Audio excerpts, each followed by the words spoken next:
Então, a gente sabe que tem um problema sério com essas baterias de íons de lítio, porque elas têm combustão instantânea, né? Qualquer abertura dela, qualquer rachadura ou sobrecarga, o material dela vazando em contato com ar, acontece um incêndio de alta temperatura, porque o lítio, o íons de lítio é classe D, materiais pirofóricos. Então, o que seria uma solução para isso? Talvez utilizar outro material para fazer essas baterias, que existem outros materiais. Eu só não sei se esses materiais também apresentam o mesmo risco, né, que as baterias de lítio. Já seria uma coisa viável.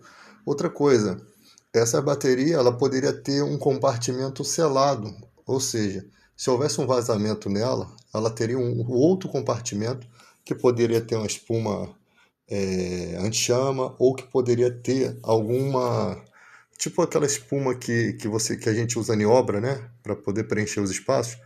E quando rompesse esse material abria, né, seria detectado esse material, porque a bateria ia romper, poderia colocar algum tipo de sensor e aí aquela latinha começava a expelir um material extintor, um agente extintor que viria tomar conta daquele compartimento, né, e lacrar essa bateria.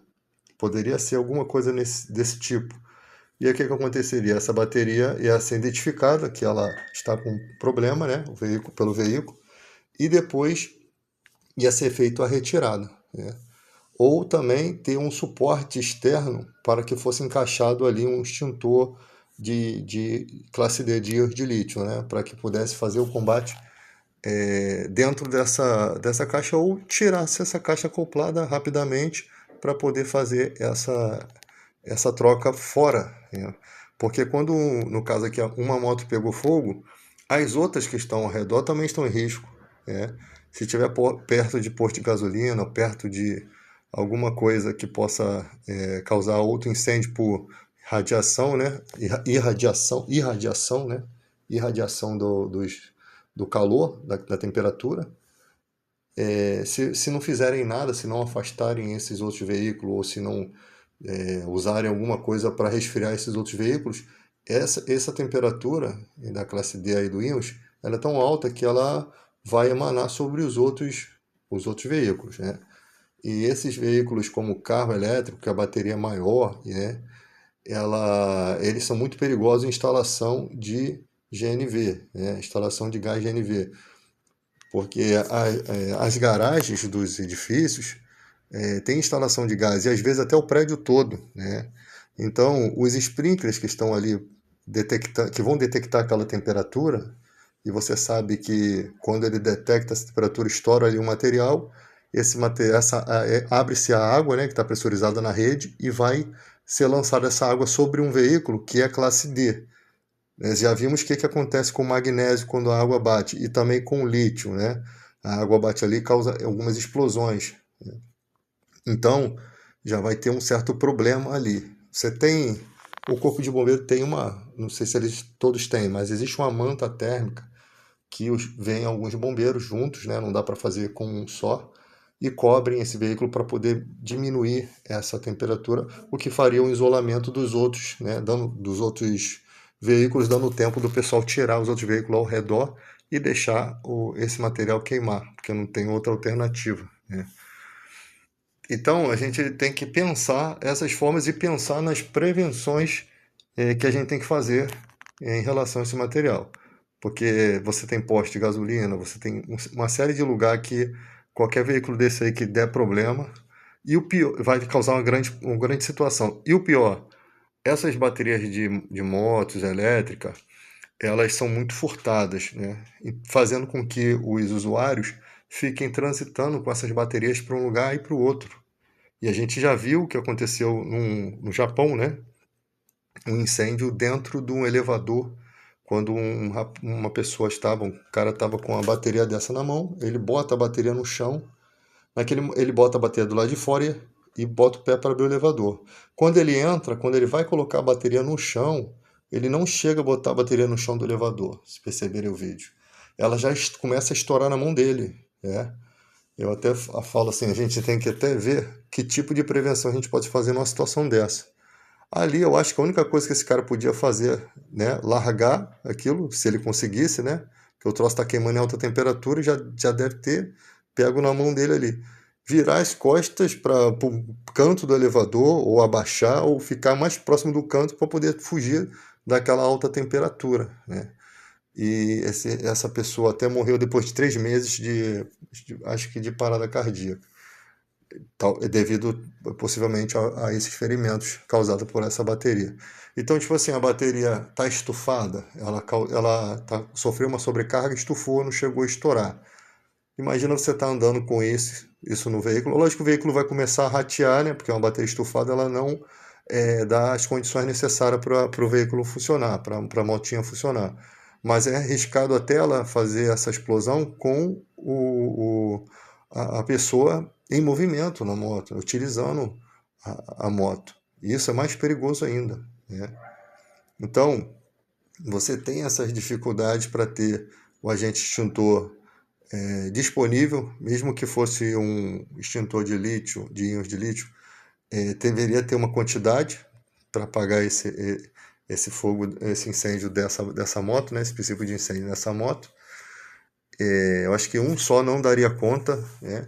Os extintores que foram usados aí parece o extintor comum de pó químico, né, da classe B, foi utilizado aí nessas motos, vi que não tem eficiência, ele não é eficiente, porque o material está queimando em alta temperatura, né? Por mais que por mais que o extintor de pó químico seja ele no caso seria para líquidos inflamáveis, né? Seria mais para líquidos inflamáveis no caso ali, poderia usar se ele tivesse alguma eficiência, né? Para a parte elétrica seria o CO2, que faria um resfriamento, mas não tem eficiência esses extintores para esse tipo de material, tá? Você vê que não funciona. Então, o que tem que fazer é ser repensado e também instruir as pessoas de não ficarem andando com essa bateria para todo canto, porque são produtos que, por mais que seja bem lacrado, você ficar colocando no chão, tirando, aí aquilo tomba, né? Aí você coloca em um lugar, até de repente você coloca em um lugar que tem uma temperatura elevada que possa derreter aquele material, ou você vai carregar em outro lugar, tem uma sobrecarga. Então é uma coisa que realmente é preocupante. Por conta dessas questões de furto, as pessoas estão andando para lá e para cá com essas baterias. E elas nem se dão conta do perigo que é, né? Ela é uma bateria como a do seu celular, só que de um tamanho maior, de uma potência maior, né? E que causa um estrago bem maior. Você vê que o próprio celular, né, às vezes pega fogo no bolso da pessoa, ele sofre a sobrecarga, mas ele não estoura na hora, porque ali ainda o material tá se aguentando, né? O encapsulamento da bateria está suportando ainda aquele material dentro dele. Então a pessoa bota no bolso aquela bateria já estufada, tablet, muito perigoso para estar na mão de criança, né? Eu vejo muita gente utilizando o celular no carregador, ainda mais no carregador pirata, que é pior ainda, e muita gente ainda vai se acidentar com isso, né? Durante a noite, não é bom deixar o celular carregando, desligue o celular para economizar a bateria e desligue da tomada. Carregue durante o dia, porque de dia você tá ativo para poder fazer alguma reação, ter alguma reação. A gente já tem uma série de coisas dentro do nosso quarto que pode causar problema. Ar-condicionado, desde o ar-condicionado, desde o ventilador, que às vezes o sensor de temperatura dele queima, você manda para o conserto, o cara vai lá, só emenda o fio, te devolve o ventilador e ele não tem um sensor ali, o resistor, né, o fusistor.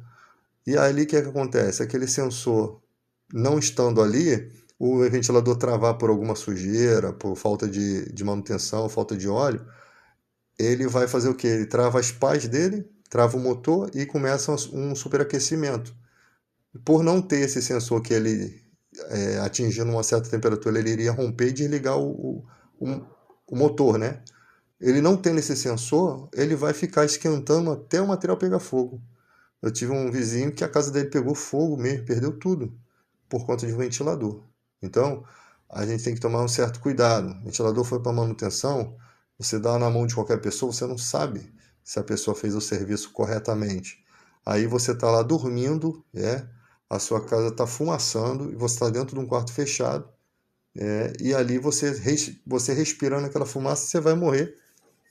Você vai morrer dormindo, você vai estar dormindo, você não tem nem reação, você vai estar respirando aquela fumaça, vai tendo mais sono, não consegue acordar e acaba falecendo, né?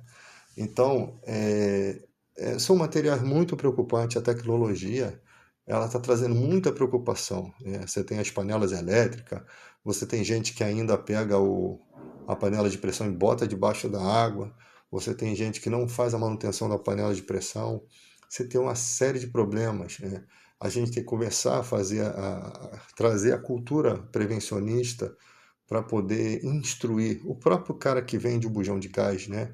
Ele pode fazer um panfleto te instruindo. Ó, você não pode bater aqui, ó, nessa borboletinha aqui, porque não tem necessidade de você bater com o martelo ali, porque ele já tem o travamento necessário. Você, com a mão, você pode travar e fica tranquilo que não vai vazar. Ensinar a passar uma espuminha, ensinar procedimentos, caso de vazamento, né? Tem que se prontificar para fazer o socorro, né, daquela pessoa que chegou com o bujão de gás lá, o bujão está vazando, o que eu faço? E a pessoa entra em desespero, e é um que deita o bujão, e aquilo derrama e acaba causando um incêndio na casa. Então, os próprios vendedores desses materiais precisam ter alguma responsabilidade social de fazer essa divulgação de como prevenir ou de como eu posso ligar. Em caso de uma situação assim, tire sua família e chame o corpo de bombeiro imediatamente, né? Já não basta isso, agora a gente tem aquela situação aí da rosa, que o pessoal bota a rosa no carro, a mulher vem, cheira a rosa e daqui a pouco alguém vai e te sequestra porque tinha um material naquela rosa ali. Então, toda vez que você tiver, se deparar com um problema, você tem que estudar o que você faria. Quando eu boto os comentários lá, o que eu faria? Uma rosa você consegue avistar à distância, está lá na onde você bota a chave do teu carro, né? Você conseguiu avistar a distância. Primeira coisa, vai para um estabelecimento, se refugia, pede ajuda da segurança para te proteger e chama a polícia para ela fazer a condução, né, de segurança, vai te deixar num local, vai te conduzir, vai até te fazer a sua segurança, né, no veículo, até você chegar num local que você pode pegar uma via expressa e ir embora. Porque o humilhante está ali ao redor para fazer um mal a você. Então, todas essas questões prevencionistas precisam ser conversadas, precisam ser... A internet, ela tem esse lado bom e tem muita gente, até ficando famosa aí, dando essas instruções, porque realmente são coisas boas que trazem grande eficiência no meio da sociedade. Muitas vidas são preservadas quando a gente faz um bom trabalho, quando a gente dá uma instrução bacana, né? Quando a gente se interessa realmente pela vida do próximo. Então eu gosto de ver, né, que o pessoal está aproveitando as redes sociais para poder trazer benefícios, para poder trazer prevenção para a sociedade. Isso que é importante.